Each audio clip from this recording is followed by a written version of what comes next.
खांसी दूर करें घरेलू इलाज।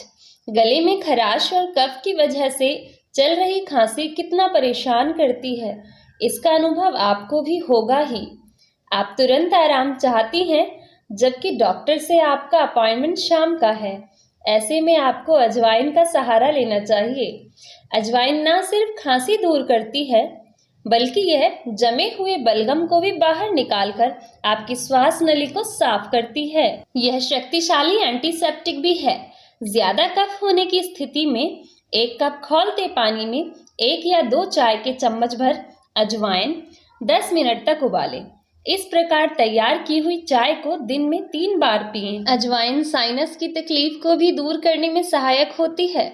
अगर आपको साइनस की समस्या है तो आपको अजवाइन जैसी गर्म और खुश्क वनस्पति की जरूरत है। अजवाइन श्वसन तंत्र के इन्फेक्शन का पारंपरिक इलाज तो है ही, यह एक शक्तिशाली एंटीवायरल और एंटीबैक्टीरियल वनस्पति भी है।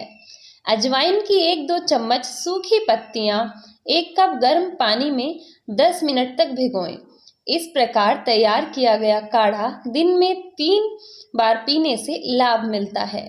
दोस्तों, अगर आपको ये जानकारी पसंद आई है तो वीडियो को लाइक करें, शेयर करें। चैनल पर नए हैं तो चैनल को अभी सब्सक्राइब करें। धन्यवाद।